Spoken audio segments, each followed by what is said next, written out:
Mesdames et messieurs, merci de nous accueillir chez vous, où que vous soyez, quoi que vous fassiez, si vous nous suivez un peu partout dans les 4 coins cardinaux de la planète, à partir de bouquets satellitaires Canal+, et StarTime. Nous sommes ravis de vous retrouver dans la grille des émissions de la radio et de la télévision nationale, dans cette émission intitulée Tribune, intitulée Parole au gouvernement, qui est justement une tribune qui offre l'opportunité à chaque membre du gouvernement, du tout premier gouvernement de la 7e République, de passer en revue les réalisations phares à l'actif de son Excellence, professeur Faustin Archange Touadéra.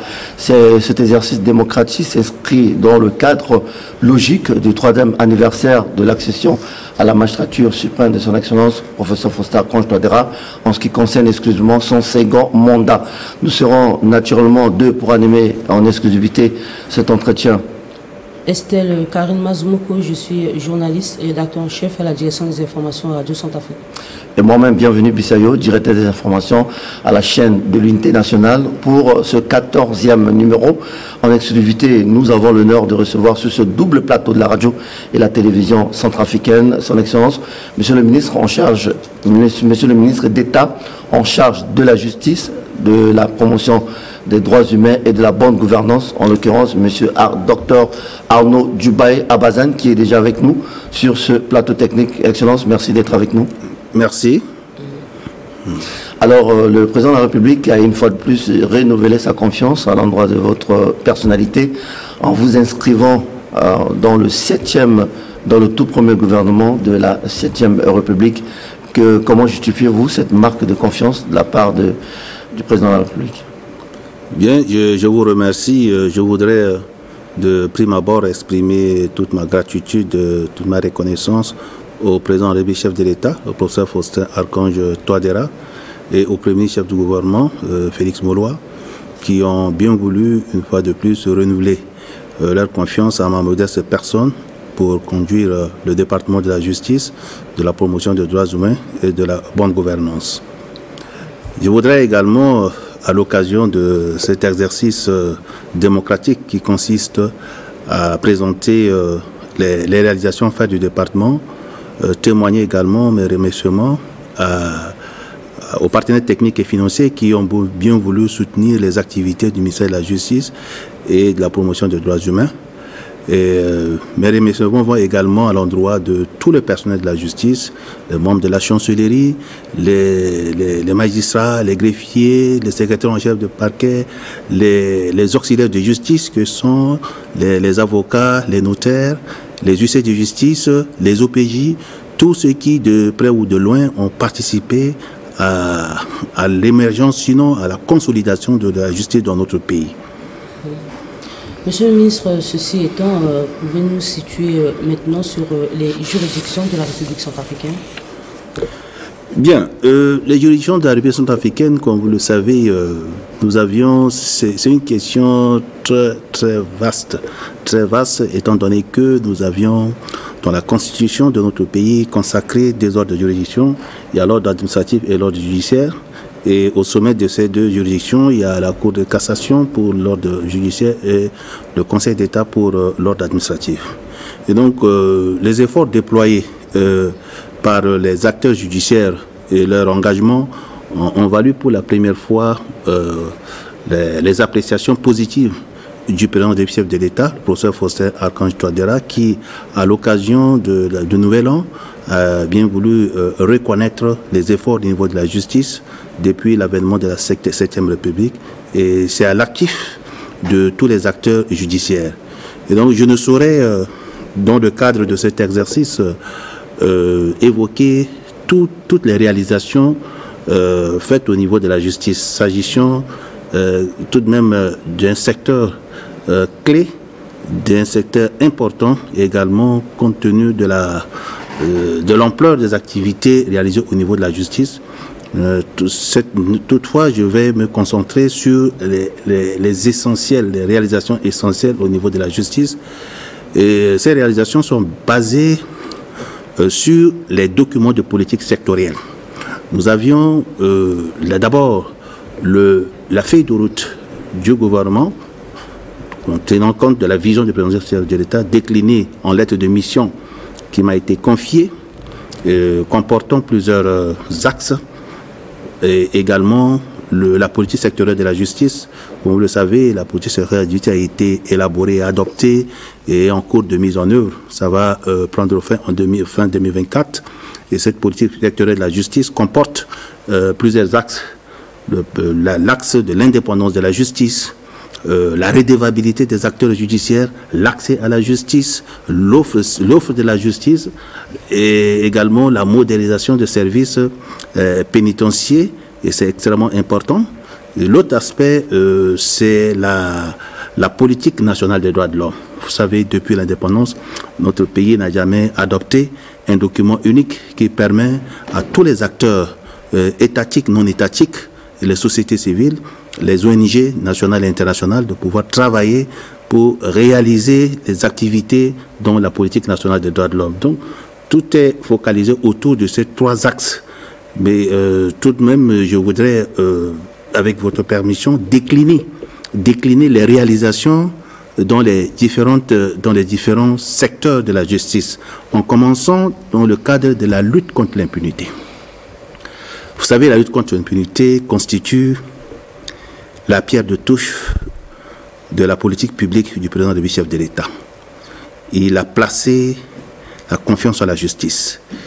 Il a toujours martelé, il a toujours rappelé à l'occasion de plusieurs sorties que la justice est indispensable pour la paix et l'émergence de notre pays. Et c'est ainsi qu'il a toujours mis l'accent sur le déploiement des acteurs judiciaires. Parce que vous savez qu'au niveau de la justice, comme je le dis, depuis 2023 jusqu'à aujourd'hui, nous avions, le président de la République a réussi à rendre fonctionnelles toutes les juridictions de notre pays. Toutes les juridictions sont fonctionnelles à l'heure actuelle. Et dans le cadre de la lutte contre l'impunité, les juridictions répressives fonctionnent à merveille. Nous avions reçu pour la première fois dans l'histoire de la RCA organisé 6 sessions criminelles en République centrafricaine. C'est pour une première fois. 6 sessions criminelles au niveau de Bangui et au niveau des provinces. La cour de la session criminelle de la juridiction du ressort de Boire se tient en ce moment. Les 6 sessions criminelles nous ont permis de pouvoir examiner 700 dossiers des infractions criminelles de toute nature, que ce soit des assassinats, que ce soit des viols, que ce soit des violences sexuelles de toute nature, que ce soit des atteintes à la sécurité intérieure de l'État, que ce soit des coups de blessures volontaires, et ainsi de suite. Donc, tout a été réglé pendant cette période. Et ça, c'est un exploit qu'il faut reconnaître. Au niveau de la juridiction militaire, comme vous le savez, la juridiction militaire a été instituée depuis la loi de 2017. Elle est rentrée dans sa phase opérationnelle. Ces juridictions fonctionnent. Et l'année passée, la Cour martiale a eu également à se réunir à plusieurs reprises pour juger nos compatriotes qui sont en conflit avec la loi dans le cadre de cette juridiction. Et également la justice transitionnelle qui est représentée par la Cour pénale spéciale. Le chef de l'État, le professeur Fossé Archange Touadéra, a bien voulu renouveler immédiatement le mandat de cette juridiction internationalisée, parce que ça comporte à la fois les acteurs nationaux et internationaux, qui a pour un mandat de 5 ans. Cette juridiction est rentrée dans sa phase opérationnelle parce qu'il y a eu déjà un cas qui a été déjà jugé, les cas de Lumuna et Mujuli. Pendant que nous sommes, il y a aussi des cas d'un délai qui est en train d'être examiné. Il y a d'autres cas qui sont en vue d'être examinés. Et ça, je crois que c'est extrêmement important de le relever. Ça rentre également dans le cadre de la lutte contre l'impunité. La lutte contre l'impunité ne vise pas seulement les autres, ça vise également les acteurs judiciaires. Ce que nous avions au sein de la justice, notamment en ce qui concerne le ministère de la Justice, il y a la charte d'éthique et de la déontologie des magistrats. En ce qui concerne les avocats, également, il y a la loi spécifique, et les notaires et autres. Nul n'est au-dessus de la loi. Et donc, pour marquer la rupture dans le cadre de l'impunité zéro, le président de la République a bien voulu que nous confier cette responsabilité pour que les acteurs judiciaires sachent qu'ils ne sont pas au-dessus de la loi. C'est ainsi que, en 2023, il y a eu des magistrats qui ont été radiés, il y a certains qui ont été rétrogradés, il y a d'autres qui ont été réprimandés, et pendant que nous sommes, il y a des dossiers qui sont encore en instruction. Il y a, en ce qui concerne les acteurs judiciaires, notamment les avocats, les huissiers de justice, il y a des dossiers qui sont au niveau des ordres respectifs, mais le parquet général nous a fait le compte rendu qu'il y a des dossiers qui vont être examinés dans le cadre des poursuites disciplinaires et pénales. Donc c'est pour dire que la lutte contre l'impunité concerne tout le monde, y compris les acteurs judiciaires. Nous avions également, dans le cadre de la lutte contre la corruption et l'abus d'autorité, pris des circulaires interdisant l'intervention intempestive des acteurs judiciaires dans l'exécution des décisions de justice. Et l'influence également à exercer au sein de la justice. Vous savez, l'indépendance de la justice, ça concerne à la fois l'indépendance vis-à-vis du pouvoir, l'indépendance vis-à-vis du politique, l'indépendance vis-à-vis de l'argent, l'indépendance vis-à-vis des collaborateurs acteurs judiciaires. Et c'est le combat que nous sommes en train de mener pour permettre à quiconque de savoir que la justice est faite pour tout le monde et que la lutte contre l'impunité est à jamais engagée pour cette 7e République. Il n'y a plus de place pour l'impunité. L'impunité doit être absolument faire en sorte que ceux qui sont en marge de la légalité, ceux qui violent la loi, qui sachent que la justice est à jamais réveillée pour faire entendre la voix de la loi. Voilà les quelques réalisations au niveau de la justice dans le cadre de l'impunité. Il y a aussi un autre aspect concernant notre administration pénitentiaire. Vous savez que les compatriotes qui sont en conflit avec la loi, quand ils sont arrêtés, ils sont placés en détention. Donc, le président du chef de l'État a bien voulu nous insuffler la stratégie de la démilitarisation des établissements pénitentiaires. Et ça, il a réussi sur son autorité. Nous avions obtenu l'intégration de 295 contrôleurs, assistants et surveillants pénitentiaires qui vont être déployés dans les jours qui suivent sur toute l'étendue du territoire. Parce que les partenaires nous ont réhabilité les maisons d'arrêt de Sibut, de Bangui, de Kakabandoro, de Bossambélé, de Bimbo et d'autres maisons d'arrêt sont en voie d'être réhabilitées. Il y a certaines maisons d'arrêt qui sont également opérationnelles. Donc, il manque le personnel. Et donc, avec cet effectif, soyez rassurés que les professionnels vont prendre le terrain pour assurer la surveillance et la réhabilitation de nos compatriotes qui sont en conflit avec la loi.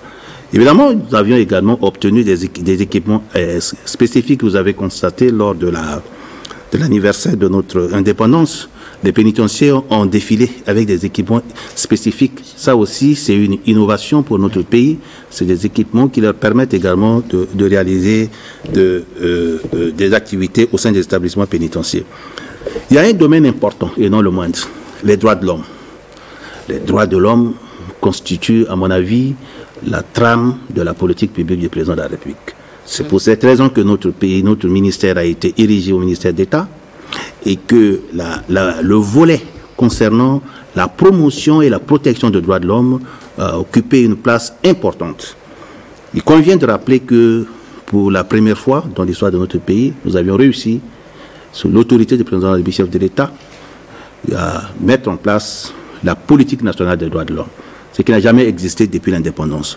Que ce soit les acteurs étatiques, que ce soit la société civile, que ce soit les ONG, que ce soit les partenaires internationaux, tout le monde exerçait des activités de manière disparate, sans pour autant que ça soit organisé, coordonné. Mais cette fois-ci, avec l'ensemble de ces partenaires, avec l'appui évidemment de la MINUSCA, nous avions réussi à élaborer un document unique de la politique nationale des droits de l'homme. Ce document comporte plusieurs axes. qui concernent le droit civil et politique, les droits catégoriels, le droit socio-culturel, également un mécanisme de coordination qui englobe tous les acteurs, et on a élaboré un plan quinquennal qui s'étend sur 5 ans, et avec un budget que nous avions réussi à échanger avec les partenaires techniques et financiers à Genève comme à New York, pour nous permettre une période de 5 ans. Je suis convaincu que si on parvient à mettre en œuvre ces activités, soyez rassurés que la culture des droits de l'homme va prendre le dessus dans notre pays et nous aurons une nouvelle génération de Centrafricains imbus de ces valeurs qui permettront bien entendu d'éviter des violations répétitives des droits de l'homme. Le ministère de la Justice également, dans le cadre de ce volet, a organisé plusieurs ateliers, notamment 12 ateliers pour sensibiliser tous les acteurs des droits de l'homme, notamment les magistrats, les officiers de police judiciaire, la société civile, les OPJ, tout le monde, ils ont bénéficié également de cette formation pour qu'ils sachent également l'importance du respect des droits de l'homme dans notre pays, et également les membres qui sont chargés d'élaborer les instruments juridiques internationaux en matière de droits de l'homme. Nous avions transmis aux organes de traité, que ce soit à Genève et autres, 3 rapports périodiques en matière de droits de l'homme. Et ça a été très bien apprécié.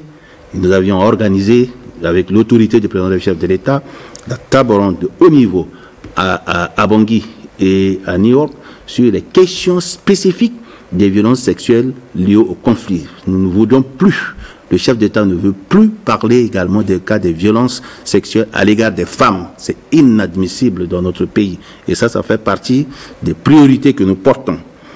Suite à la soumission également de ces différents rapports au niveau de Genève et au niveau de New York, la communauté internationale a un autre regard sur la République centrafricaine. C'est là où les gens ont compris que la République centrafricaine est en train de sortir, mais sortir à grands pas dans le cadre de la promotion et la protection des droits de l'homme. Nous avions été sensibilisés à pouvoir soumettre même la candidature de la RCA donc, en tant que membre de la Commission des droits de l'homme de Genève. Le chef de l'État a bien voulu donner son onction. Le process est en cours et je suis convaincu qu'avant la fin d'année, nous allons solliciter là on la voix de certains des États membres afin que nous puissions être dans le Conseil des droits de l'homme. Ça va donner un plus pour notre pays en termes de visibilité dans le cadre de la promotion et de la protection des droits humains. Évidemment, pour faire ancrer dans la nouvelle génération ce concept, ces valeurs des droits de l'homme, avec l'Institut de Genève, nous avions organisé plusieurs formations, plusieurs tests au niveau des lycées où 100 élèves ont été formés et certains ont été même amenés à New York, à l'autre à Genève où ils ont passé des mois pour se frotter, pour échanger avec d'autres jeunes de leur âge dans le cadre de la promotion des droits humains et de la protection des droits humains. C'est important.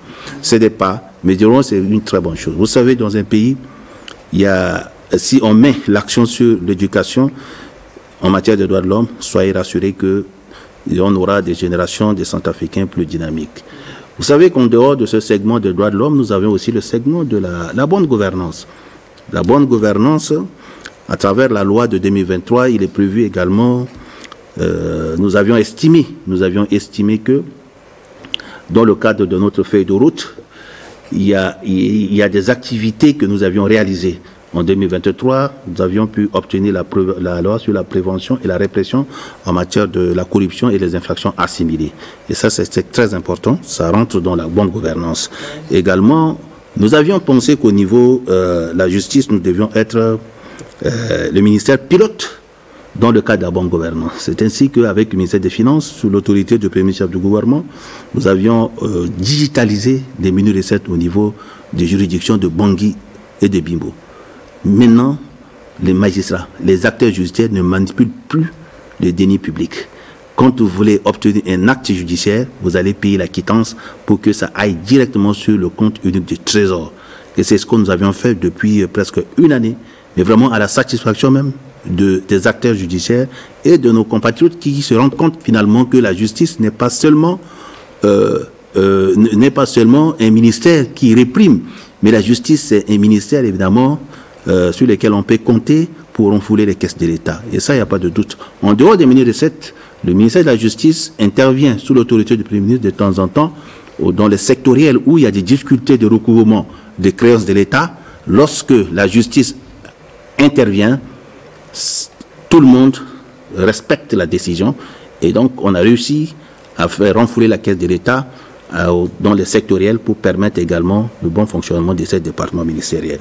Ça fait partie de quelques réalisations, comme je le disais. Je ne saurais épuiser toutes les réalisations du département de la justice. Vous savez, quand on va rentrer dans les décisions rendues par les magistrats pendant toute l'année, je crois qu'on doit consacrer plus des heures ici. Mais soyez rassurés que même les magistrats, cette fois-ci, ils sont examinés, ils sont évalués en fonction des décisions rendues, en fonction des décisions rédigées. Parce que la rédaction même des jugements constitue un facteur important de la justice et des droits de l'homme. Et donc là, ce serait à l'occasion de la rentrée judiciaire d'ici 1-2 mois que vous aurez ces informations. Mais pour l'instant, soyez rassurés qu'au niveau de la justice, avec sous l'autorité du président de la République et les orientations du Premier ministre chef du gouvernement, nous avions réalisé beaucoup de choses. Et là, vous êtes témoins de ce que nous sommes en train de déplier.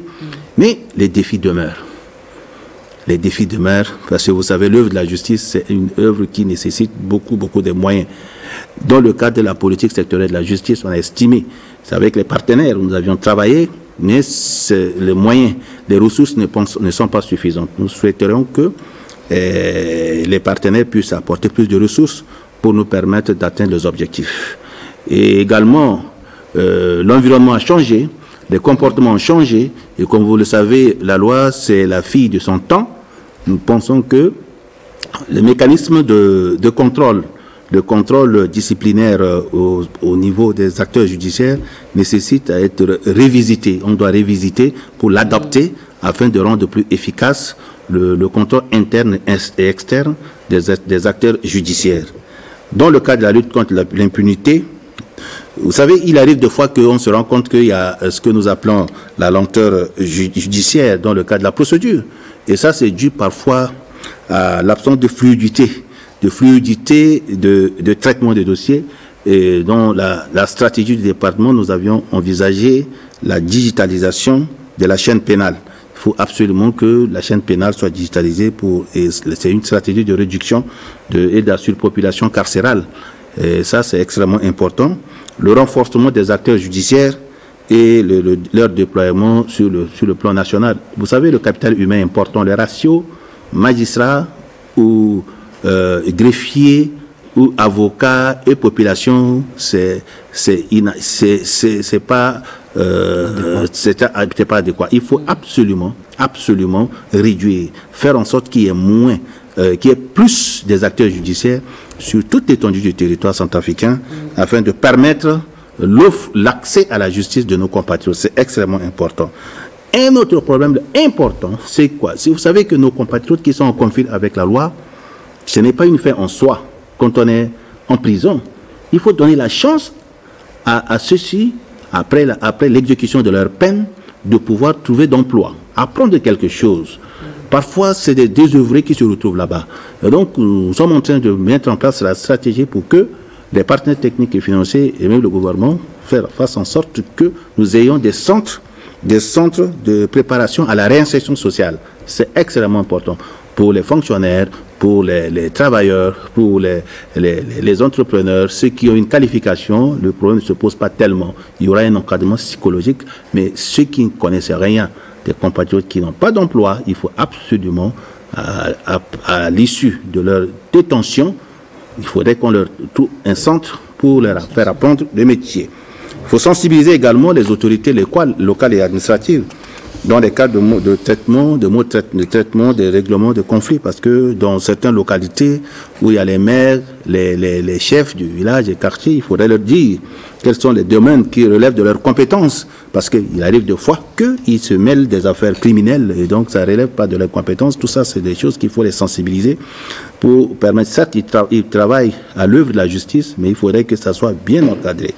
En matière de droits de l'homme, je venais de le dire, il faut absolument qu'on puisse vulgariser la politique nationale des droits de l'homme. Il faut sensibiliser également les acteurs étatiques et non étatiques sur les valeurs de droits de l'homme dans notre pays.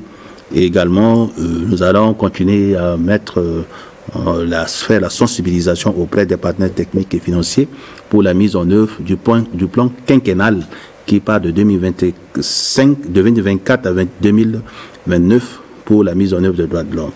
La bonne gouvernance, c'est l'adoption du code d'éthique et de déontologie de tous les acteurs judiciaires. Il faudrait que tous, nous sommes en train de faire un travail, il faut qu'il y ait un tel document qui concerne tout le monde. Et la mise en œuvre de recouvrement des recettes, disons des amendes prononcées par la justice. Vous savez, quand on prend les amendes, il arrive de voir qu'il y a des difficultés de recouvrement, soit des personnes qui n'ont pas des adresses complètes ou des maisons numérotées, ainsi de suite. Donc ça pose problème. Donc on doit adapter, révisiter le code de procédure pénale, le code pénal, en tenant compte de notre environnement pour rendre ce segment très important. Et également, il y a un aspect concernant la déclaration du patrimoine de ceux qui sont concernés par la loi portant déclaration de patrimoine qu'il faut gérer. Alors, voilà, nous avions présenté les réalisations, les quelques réalisations, les défis, mais quelles sont les perspectives d'avenir pour notre 2024? Qu'est-ce qu'on entend faire en 2024? Que vous projetez?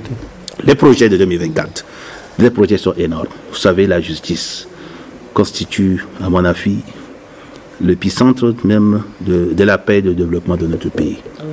Et ça, c'est extrêmement important.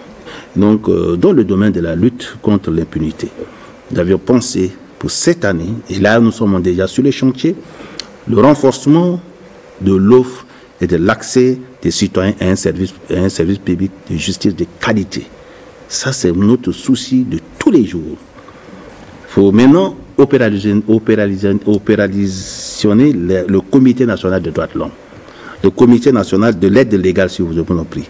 Le Comité de l'aide légale, vous savez que l'aide légale a été établie pour les indigents, une partie de nos compatriotes qui n'ont pas de ressources afin d'accéder à la justice. Et donc l'aide légale permet également à ces compatriotes-là d'y accéder. Ça, nous consommons dans le budget de l'État. Il y a déjà eu des sommes qui ont été prévues. Et donc, d'ici juin, nous allons rentrer dans la phase opérationnelle pour permettre à ces compatriotes de faire respecter la procédure afin d'y accéder. La redevabilité. Je l'ai dit, dans la politique sectorielle de la justice, on commence par l'indépendance de la justice. La justice, elle est indépendante, mais les acteurs judiciaires, ils ont l'obligation de redevabilité. C'est-à-dire qu'ils doivent respecter les codes d'éthique et de déontologie de leurs activités respectives. Il faut absolument qu'on arrive à redynamiser les structures de contrôle interne et externe. Première des choses, faire en sorte que les chefs de juridiction, les chefs de cour puissent exercer les contrôles. L'inspection judiciaire fera autant. Les organes pour les sociétés libérales, notamment les acteurs libéraux, notamment les huissiers de justice, les avocats, les notaires, nous allons faire en sorte que tous les organes disciplinaires puissent travailler correctement, plus de complaisance. On doit aller de l'avant. Parce que sans la justice, on ne peut pas prétendre à un développement durable dans notre pays. Et ça fait partie de notre priorité. La vulgarisation de la politique sectorielle de la justice, parce que certains ne le savent pas, il faudrait qu'on puisse informer les magistrats à l'intérieur du pays, comme à Bangui. Et on doit réviser également la carte judiciaire de notre pays. Vous savez qu'avec le découpage administratif, aujourd'hui, on est passé de 16 préfectures à 20 préfectures. On est passé de presque plus de 80, presque 100 sous-préfectures. Et donc, il va falloir redimensionner la cartographie judiciaire pour que l'on puisse envisager la construction des infrastructures judiciaires dans toutes les préfectures et dans toutes les sous-préfectures. C'est ça l'objectif. Et maintenant, voir la possibilité de créer 4 autres cours d'appel. Là, maintenant, nous avions 3 cours d'appel. La cour d'appel de Bangui, la cour d'appel de Boiré, de Bambari. Alors, admettons que quelqu'un qui est à Obo et qu'il est en conflit avec la loi, il amène son dossier devant la justice et admettons qu'après, le juge rend une décision, mais cette décision est susceptible de recours devant la cour d'appel. Laquelle? De Bambari. quitter Obo jusqu'à Bambari, je crois que c'est quand même pas à côté. Il faudrait maintenant envisager la construction la création d'une cour d'appel, par exemple, à Bangassou, qui est le chef de la région de Haut-Ubangui. Ça permet également à celui d'Obo de venir 200-300 km de faire recours devant cette cour d'appel. Et ça, c'est important. Et là, on le fait simultanément en tenant compte des maisons d'arrêt, des brigades, de la gendarmerie. Et nous sommes en train d'envisager de se projeter dans l'avenir pour que la question des cliniques juridiques soit également instituée dans toutes ces juridictions. Vous savez, il y a certaines infractions où les gens sont complexés de faire recours au niveau de la justice, mais lorsqu'ils passent au niveau des cliniques juridiques, je vous avoue que ça donne des effets escomptés. J'avais rappelé tout à l'heure le rôle que l'UNIR a eu à jouer dans ce pays dans les cas de violences de toute nature subies par les femmes. Et au niveau de la justice, nous avions reçu beaucoup de procès-verbaux établis par l'UNIR. Et les auteurs de ces viols et autres ont été jugés devant la cour criminelle. Et c'est ainsi qu'on a pensé également à l'implantation de l'UNIR dans certaines localités. D'ailleurs, on l'a déjà fait à Bois, Bambari, Berberati. Et l'idéal, c'est d'implanter l'UNIR dans les ressorts de tous les tribunaux. C'est extrêmement important parce que ça permet aux femmes qui sont victimes de violences de se rapprocher de cette unité afin que les auteurs soient sanctionnés. Et également les cliniques juridiques à côté pour éviter les stigmatisations parce que l'UNIR a plusieurs composantes. Il y a la composante médicale pour les cas de soins. Il y a la composante psychosociale pour l'encadrement psychologique des victimes qui sont traumatisées et la composante également judiciaire pour ceux qui méritent également la poursuite. Donc voilà en gros la stratégie dans le cadre de la lutte contre l'impunité. Nous pensons que pour y parvenir, il faudrait également continuer la formation initiale et continue des acteurs judiciaires, qui sont les magistrats, les avocats, les huissiers de justice, les greffiers, les secrétaires. Au même moment qu'on va déployer ces juridictions, au même moment, il faudrait qu'il y ait le personnel pour animer ces juridictions. Dans le domaine des droits de l'homme, ce qu'on doit faire cette année dans le domaine des droits de l'homme, c'est la vulgarisation de la politique nationale des droits de l'homme. Nous avions pris des contacts avec la MINUSCA et d'autres partenaires qui sont disposés à faire ce travail. Nous voulons faire également le plaidoyer auprès des partenaires techniques et financiers pour financer les activités prévues dans le plan quinquennal des droits de l'homme. Et c'est important. Et il y aura également le renforcement.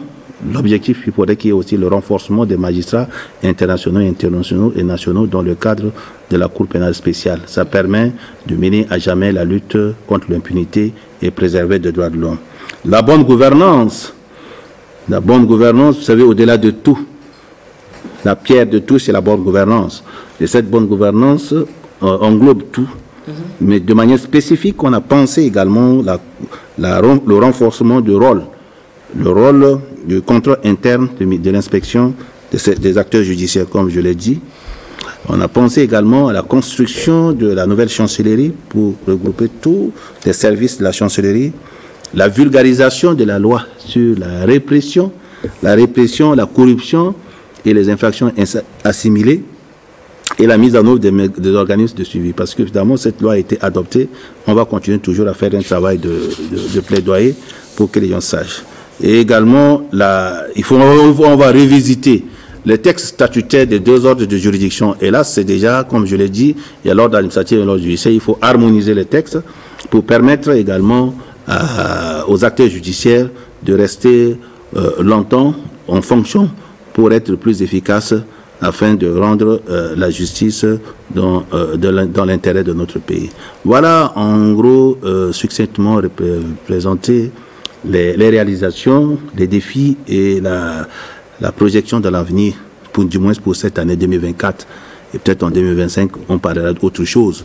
Mais l'objectif, c'est d'atteindre les objectifs fixés en 2024. En tout cas, Excellence, Monsieur le Ministre, vous avez presque balisé, sinon présenté le tableau synoptique des réalisations à l'actif du département dont vous avez la charge. Mais cela ne peut pas nous échapper en tant que journalistes. Nous sommes inspirés de votre exposé pour poser deux questions fondamentales et que je vais pouvoir les regrouper aujourd'hui pour régresser au maximum les actes délictueux en République centrafricaine, il faudrait que le peuple soit sur la même longueur d'information et de communication. Ce n'est pas encore le cas dans le secteur de la justice, quand on sait que la loi, avant qu'elle soit répressive, elle est d'abord éducative. Alors au sein du département dont vous avez la charge, quel est le mécanisme de sensibilisation à l'endroit de vos compatriotes pour au moins contribuer à la régression au maximum des actes délictueux en Centrafrique? Ça, c'est la première question. Et la seconde question, nous savons également que le département dont vous avez la charge joue un rôle prépondérant, sinon inconditionnel pour la stabilisation sociale en République centrafricaine. Alors dites-nous, en ce qui concerne le rétablissement de la paix, du processus de consolidation de la paix chèrement acquise au lendemain du retour à l'ordre constitutionnel en République centrafricaine, quel a été le degré de la contribution de votre département pour le maintien de ce processus, c'est-à-dire le maintien de la paix? Bien, merci beaucoup, cher journaliste. Je voudrais d'abord vous apporter des éléments de réponse concernant la préoccupation liée à l'éducation du peuple ou à l'information du peuple sur la loi. Vous savez, selon le processus d'élaboration de la loi, une fois que la loi a été votée, la promulgation de la loi au journal officiel à la radio, c'est un acte juridique qui donne la force à la loi. Et c'est à ce moment-là que nous parlons, généralement, les juristes disent que nul n'est censé ignorer la loi, c'est-à-dire que dès lors que la loi a été promulguée, a obtenu le sceau de l'exécutif du président de la République, cette loi a la force qui doit être respectée par tous. C'est ce que nous disons encore, ce que disent les juristes, elle acquiert le caractère erga omnes, c'est-à-dire qu'elle s'applique à tous. Maintenant, dans le cadre de la sensibilisation, nous avions mis en place l'émission L'Homme et la Loi, et qui fonctionne déjà très bien. Et donc, vous pouvez être en rapport avec les techniciens qui développent les thématiques. On ne peut pas développer toutes les thématiques, mais c'est des thématiques qui sont sollicitées par le peuple. Nous essayons de les développer. Et vous savez que la loi, le travail du juge est encadré par la loi. Le juge ne saurait se prononcer sur la décision qu'il rend. Le juge ne saurait faire des commentaires de sa propre décision. C'est qu'il y a des volets qui peuvent permettre au juge de se prononcer, mais en réalité, tout est encadré par la loi. Donc, c'est couvert par le secret. Et généralement, quand la décision est rendue, à partir de ce moment, ça peut faire l'objet de commentaires au niveau de l'université, au niveau de tout ça, pour que les apprenants savent comment les juges ont articulé leur argumentaire, comment la décision a été rendue, ainsi de suite. Et d'ailleurs, c'est pas pour rien que dans le monde contemporain, on a élaboré plusieurs possibilités de recours. Le recours pour permettre aux justiciables de pouvoir, des requérants, de pouvoir interjeter appel lorsque la décision est rendue par le premier juge, s'ils estiment que la décision n'est pas conforme à ce qu'ils pensent, eh bien non, devant la cour d'appel, si vous n'êtes pas satisfait, vous allez devant la cour de cassation. Ça, c'est dans le cadre des juridictions de droit commun et dans le cadre également de nos engagements au niveau de la sous-région, dans le cadre de l'OADA, par exemple, en matière commerciale. Vous pouvez aller directement devant la chambre commune, chambre d'arbitrage d'Abidjan, pour permettre également de pouvoir traiter. Ça, c'est un autre volet. L'autre volet, je vous avoue, les missions confiées à la justice sont des missions très délicates, nobles et exaltantes. Mais au-delà de sa conception contemporaine de la justice est avant tout, à mon humble avis, une institution divine. Car Moïse ne disait-il pas qu'on ne nourrit pas que le peuple par le pain, on nourrit le peuple par la loi. Ça veut dire que on ne peut pas, il fait allusion au respect de la loi, au respect de la justice qui doit régner dans la société pour nous permettre d'avoir une société paisible, stable. Croyez-moi, chers compatriotes, tous les pays développés ont pour secret une seule chose, la justice. La paix et le développement de ces pays que nous convoitons aujourd'hui, c'est la justice. Et le chef de l'État, le président du chef de l'État, le professeur Fosquet, l'a compris. Il a compris et c'est comme ça que dans son projet de société d'un Centrafrique uni, paisible et prospère, il a mis la justice à l'épicentre. Il dit que c'est à travers la justice qu'on peut pouvoir espérer à une paix durable dans notre pays. Il a toujours dit, il y a une ligne rouge qu'on ne doit pas franchir, la justice. Et c'est extrêmement important. C'est une vision éclairée. Et je pense pour ma part que si on le fait comme ça, ce serait une possibilité pour nous, Centrafricains, de pouvoir espérer à une paix durable dans notre pays. C'est le miracle. Et le seul miracle de notre pays ne saurait se faire sans la justice. Je vous avoue. C'est la justice qui est à l'épicentre. Donc, par conséquent, pour accomplir cette vision, nous pensons qu'une attention particulière doit être portée sur la valeur de la justice. Cette valeur, nous devions la partager ensemble. C'est une valeur qu'on doit léguer aux générations futures. Je vous avoue, si on le fait comme ça, on peut prétendre à une paix durable dans notre pays. Je profite également pour lancer un appel pour il faudrait que les acteurs judiciaires soient véritablement engagés. Quand on parle des acteurs judiciaires, on parle des magistrats, on parle des greffiers, on parle des avocats, on parle des huissiers de justice, on parle des notaires, on parle des OPJ. Tous ces acteurs judiciaires doivent mettre une action particulière sur la valeur de la justice qu'ils portent. Et ça, c'est que de cette manière, nous pouvons prétendre à une paix durable et à un développement en Centrafrique. Voilà les quelques éléments de réponse que je voudrais vous apporter par rapport à votre préoccupation que le rôle que la justice doit jouer dans notre pays pour nous permettre d'espérer à une paix durable et à l'émergence. Et je suis convaincu, avec la vision du président de la République, je suis convaincu avec la volonté inébranlable du Premier ministre et du gouvernement, et je suis convaincu que si tous les Centrafricains portent la justice comme les autorités et les hautes autorités, je vous avoue que ce pays, on va faire le miracle. Et je suis convaincu. Ça, c'est mon avis. Et je pense que c'est comme ça qu'on peut prospérer dans ce pays. Monsieur le ministre d'État, il y a une question qui se pose par les Centrafricains, mais tout bas, et que nous aimerions la poser à haute voix. Hein? C'est celle de certains grands auteurs, co-auteurs et complices des crises en République centrafricaine qui ont endeuillé ce pays et condamnés, mais qui aujourd'hui circulent librement. Hein? Alors dites-nous, monsieur le ministre d'État, à la justice, où en sommes-nous dans cette situation, c'est-à-dire leur cas d'arrestation et condamnation? Je vous avoue que c'est pas pour rien que le président de l'État a érigé le ministère de la Justice au ministère d'État, qui a pour vocation de faire en sorte qu'il y ait la justice dans la cité, promouvoir et protéger les droits humains et également assurer la bonne gouvernance. C'est pas pour rien. Ce n'est pas vain. C'est toute une vision. Ça, c'est extrêmement indispensable pour la paix et la stabilité de notre pays. Je vous avoue que nul n'est au-dessus de la loi.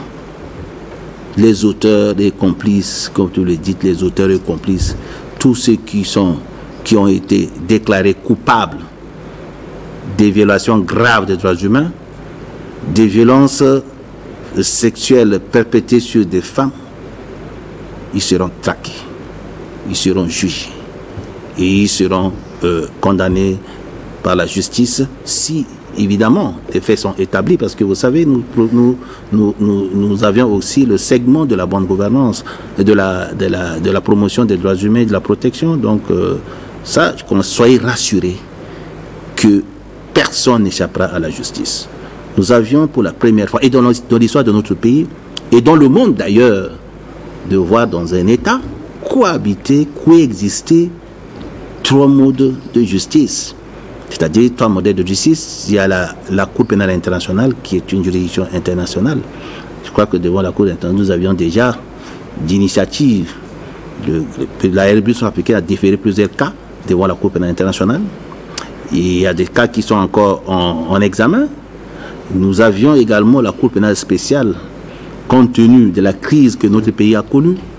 Les autorités ont décidé également qu'il y ait une juridiction hybride qui intègre à la fois les acteurs nationaux et internationaux pour pouvoir juger les crimes les plus graves, relevant du statut de Rome et relevant également de la loi spécifique sur la Cour pénale spéciale, notamment les crimes de guerre, les crimes contre l'humanité. Et si vous comprenez, n'est-ce pas ça? Parce qu'évidemment, le crime de génocide, bien entendu, mais en fait, on n'a pas connu chez nous ici, mais les deux catégories, les crimes de guerre et les crimes contre l'humanité, sont jugés par cette juridiction. Et des auteurs ont été condamnés et sanctionnés. Et je vous avoue que personne, c'est des crimes imprescriptibles. C'est-à-dire que c'est ad vitam aeternam, c'est à vie. Vous commettez ces crimes, tôt ou tard, la justice va vous rattraper. Ça veut dire que l'heure de la justice a sonné. Maintenant, au niveau national, il y a les juridictions de droit commun qui fonctionnent. Je vais vous expliquer comment la cour criminelle de notre pays, pour la première fois, a organisé 6 sessions criminelles, c'est-à-dire 3 sessions criminelles avec deux formations de jugement, du jamais vu dans l'histoire de notre pays. Et ça, là, celui à qui nous devons toute la reconnaissance, c'est d'abord le président de la République, chef de l'État. N'eût été sa vision, son implication personnelle, nous ne serions organisé les 6 sessions criminelles. Et ça, c'est important. Ça veut dire que, dites à nos compatriotes que la justice est faite pour tout le monde. Tous ceux qui ont perpétré des crimes dans ce pays vont être jugés. Personne n'est en liberté s'il n'est pas encore rattrapé par la justice.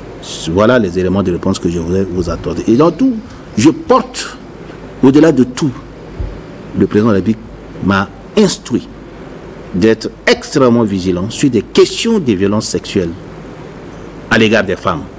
Et ça, je porte cette vision vraiment sans embâche. Je crois que c'est pas pour rien qu'on a instauré, on a mis en place l'UMIR.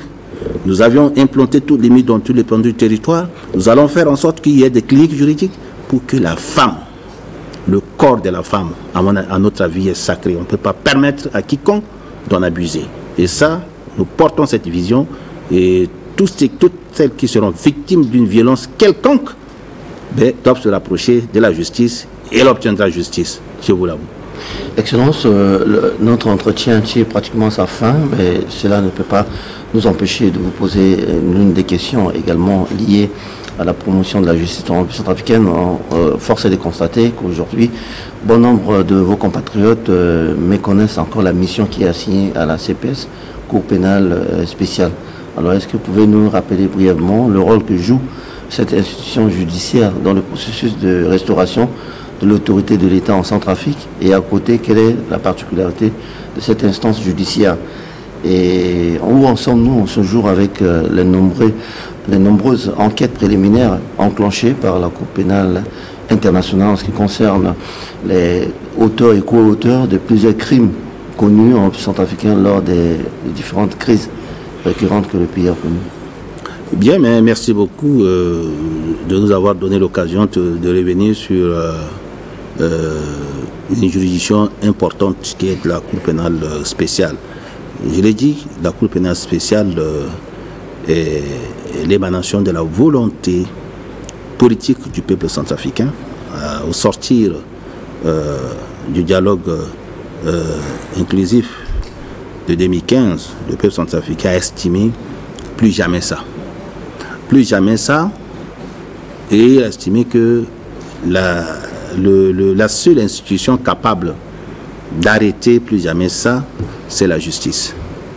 C'est la justice. Et c'est ainsi qu'ils ont, avec l'accord avec la communauté internationale, un accord a été signé pour l'institution de la Cour pénale spéciale. Et la loi sur la Cour pénale a été adoptée. Et cette juridiction c'est pas une juridiction permanente. Ça fait partie du mécanisme transitionnel. C'est-à-dire que ça va se disparaître d'un mois à l'autre, avec la CVJRR qui joue un rôle également de même nature avec la Cour pénale spéciale, mais naturellement, elle n'a pas le pouvoir de condamner autres, mais fait également plus ou moins la réconciliation, la vérité, la réparation et tout. C'est-à-dire qu'il faudrait que les Centrafricains se réunissent autour de la table, qu'on se dise la vérité, qu'on arrive à enterrer la haine parmi nous, et comment faire ceux qui sont responsables de ces crimes, qu'il faudrait qu'ils passent devant la justice. Ceux qui ne le sont pas, ils peuvent partir. Et ceux qui sont capables, les victimes, s'ils sont capables d'admettre le pardon, eh bien, c'est comme ça pour nous permettre de panser nos plaies et d'avancer. Et cette juridiction a des compétences matérielles bien déterminées. Ce n'est pas des juridictions de droit commun.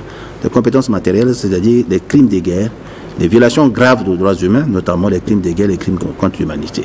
C'est important. Ça, c'est le domaine de compétences de la Cour pénale spéciale. Et cette Cour pénale spéciale également ne peut pas connaître de toutes les infractions lointaines au lendemain de l'indépendance. Comme la CVJRR, c'est autre chose. Pour se dire la vérité, il faut remonter depuis l'indépendance. Au lendemain de l'indépendance, on doit se dire qu'est-ce qui s'est-il passé entre nous pour que ça n'a pas manché. Comment le père fondateur a été l'accident mortel et c'était comment. Il faut vérifier comment les régimes successifs qui se sont déroulés, pourquoi les violations de droits humains, ainsi de suite, jusqu'à l'Empire, jusqu'à aujourd'hui. C'est comme ça. La CVJRR, c'est un domaine de compétences assez large. Ce n'est pas limitatif. Mais non. Pour la Cour pénale spéciale, c'est limité dans le temps. C'est des faits qui se sont déroulés depuis 2003 jusqu'à ce jour. 2003 jusqu'à ce jour, ça relève de la compétence de la Cour pénale spéciale. La Cour pénale spéciale a eu déjà à examiner un cas récent. Elle est en train d'examiner un autre cas de violation grave des droits humains liés au conflit, notamment les crimes de guerre et les crimes contre l'humanité.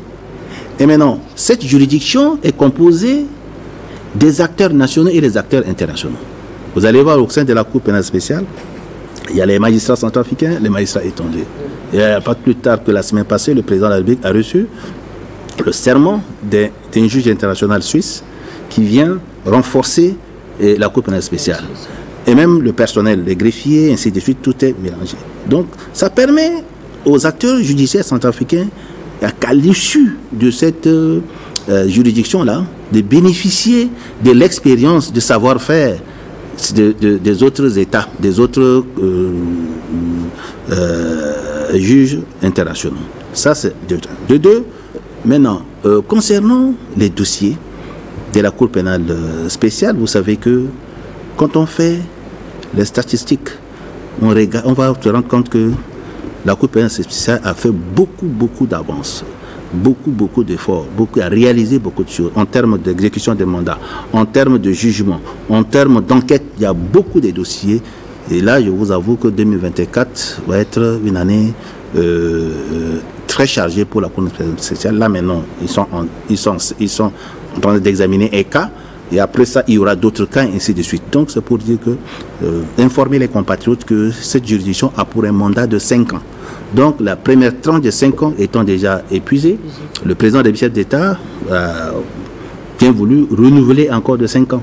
C'est-à-dire qu'après 5 ans plus tard, si on arrive également à éradiquer au maximum les cas de violation grave des droits humains qui concernent cette période de 2003 à ce jour, je pense qu'ils vont certainement passer la main. Mais si on n'arrive pas à éradiquer, j'ose espérer que les autres autorités politiques vont certainement demander le renouvellement du mandat de la Cour pénale spéciale. Et toutefois, nous avions besoin de soutien. De soutien parce que c'est des juridictions internationales aujourd'hui, internationalisées. Aujourd'hui, nous avions des soucis. Donc, on fait seulement le plaidoyer auprès des Nations Unies, auprès des partenaires techniques et financiers à pouvoir mobiliser des ressources financières pour permettre le bon fonctionnement de cette juridiction. Cela participe à la solidarité internationale. Voilà. Excellent, Monsieur le ministre. Nous allons sortir un peu du cadre de ce jeu questions-réponses pour ouvrir la voie cette fois-ci à la population. Il y a la question de la population qui est prévue dans le contenu de cette émission. Pour cela, j'invite Estelle Mazumoko à vous la poser directement ou indirectement. Monsieur le ministre d'État, l'indépendance de la justice centrafricaine, nous croyons que c'est souvent remise en cause par certains compatriotes. Alors, quelle explication pouvez-vous nous donner face à ces allégations? Bien, je vous remercie. La justice. La justice, comme vous le savez, si on se place dans la conception philosophique et juridique, ça fait partie du pouvoir de l'État. Ça a été systématisé par Montesquieu lorsqu'il parle également de la séparation du pouvoir. La justice, c'est l'exécutif, le législatif et le judiciaire. Depuis le lendemain de l'indépendance jusqu'à ce jour, toutes les constitutions successives qu'a connues notre pays ont toujours préservé l'indépendance de la justice. Au lendemain de l'indépendance, c'était un pouvoir judiciaire, une autorité judiciaire. Mais depuis 76 jusqu'à aujourd'hui, c'est un pouvoir judiciaire. Et quand on parle de pouvoir judiciaire, on renvoie à l'indépendance de la justice. Et je vous avoue, dans la constitution de notre pays, la justice elle est bien indépendante. Et dans la politique sectorielle de la justice, la stratégie au niveau de la justice, l'indépendance de la justice a été placée au summum même, à l'aune même de ces axes. Premier axe, indépendance de la justice. Et ce que nous faisons chaque jour, ce que le président de la République fait chaque jour, ce que les acteurs judiciaires font chaque jour, c'est de préserver l'indépendance de la justice. La justice signifie quoi? Aujourd'hui, pas plus tard, hier ou aujourd'hui, et demain, avec la nouvelle génération, avec la mentalité d'un état d'un état de droit que nous sommes en train de pratiquer, de la démocratie, et donc, et c'est même de manière lointaine, au lendemain de l'indépendance jusqu'à aujourd'hui, les magistrats sont indépendants dans la prise de décision. Quand un magistrat rend une décision, il ne respecte que la loi. Et la loi, elle est votée par le peuple à travers leur représentant qui est au niveau de l'Assemblée. Et ça, c'est le rôle des juges. Ce que les juges font, ils n'imaginent rien. C'est-à-dire que c'est comme la loi n'a pas de bouche, la bouche de la loi, c'est les juges. C'est que la justice, les députés disent, si vous volez, on doit vous condamner 1 an à 3 ans. Si vous tuez, on doit vous condamner ainsi. Si vous injuriez, on doit vous condamner comme ça. Si vous outragez, on doit vous condamner ainsi. Si vous détruisez les biens d'autrui, on va vous condamner. C'est ça. C'est ce que la loi a dit, ce que les députés ont dit. Maintenant, les juges, leur rôle, c'est de mettre en œuvre ces dispositions légales. C'est ce que nous appelons la légalité des actes que les juges sont appelés à poser. Donc, il n'y a pas de doute. L'indépendance est garantie, réaffirmée et protégée. Voilà ce que je voulais vous dire, et de transmettre à nos compatriotes que la justice, elle est indépendante. Et cette indépendance ne date pas d'aujourd'hui. C'est au lendemain de notre indépendance jusqu'à aujourd'hui. Voilà. Excellence, Monsieur le Ministre, le timing qui nous est réservé dans la grille des émissions de la radio Centrafrique pour cet exercice démocratique en lien au 3e anniversaire du second quinquennat du président de la République à la magistrature suprême de l'État s'achève. Ainsi, profitons de cette occasion au nom de toute l'équipe de la radio et de la télévision par ma voix pour vous remercier de votre disponibilité à pouvoir répondre à nos interrogations qui sont également les préoccupations de l'heure et du peuple centrafricain. Nous vous remercions pour votre patience et votre engagement pour la justice dans notre pays. Nous étions naturellement deux pour cette entrevue en exclusivité. C'était Estelle Karine Mazumoko, je suis journaliste à la direction des informations à la radio Centrafrique. Et moi-même, bienvenue Bissayo, directeur des informations à la chaîne de télé Centrafrique. Merci à vous, mesdames et messieurs, de nous avoir suivis de long à large tout au long de cette entrevue en exclusivité avec le ministre d'État en charge de la justice, de la promotion des droits humains et de la bonne gouvernance, en l'occurrence son excellence Dr Arnaud Djubaï Abazen. Avec le membre du gouvernement, nous avons passé en revue des actions phares menées au sein de son département pour la promotion de la justice qui constitue un vecteur inconditionnel et incontournable pour la stabilisation de notre cher et beau pays, la République centrafricaine. Mais restez de nôtres, nous allons vous inviter à suivre avec nous depuis la régie d'antenne la projection d'un film documentaire qui passe en revue les réalisations physiques du président de la République depuis son accession à la magistrature suprême de l'État. Et juste après, nous allons revenir sur ce même plateau double plateau de la radio et de la télévision centrafricaine, cette fois-ci pour la version en langue nationale. A tout de suite. Côté de la défense, la République centrafricaine désormais sécurisée de l'intérieur ainsi que ses frontières par les forces armées centrafricaines, la gendarmerie et la police. Plusieurs travaux dans le secteur de la défense nationale et de la reconstruction de l'armée ont été exécutés, à savoir la restructuration des forces armées centrafricaines, la création de BIT6, la création du corps parachutiste, l'établissement des nouveaux modes opératoires au sein de l'armée, l'acquisition des matériels militaires de pointe dans le secteur de l'intérieur et de la sécurité publique. Nous assistons à un recrutement massif du côté de la FIC, Force de sécurité intérieure. La mise en niveau de la FIC par le biais d'une formation intense et professionnelle par la suite de laquelle illustre leur efficacité sur le terrain dans leur exercice dans la protection de la population centrafricaine. L'acquisition des nouveaux matériels de défense et la sécurisation complète des différentes villes de la RCA.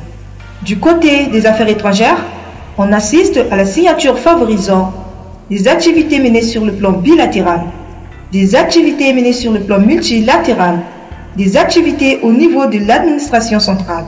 Dans le secteur télécommunications, l'implantation de la fibre optique pour une meilleure qualité de réseau. La RCA passe désormais dans la numérisation communicationnelle, régularisation des initiatives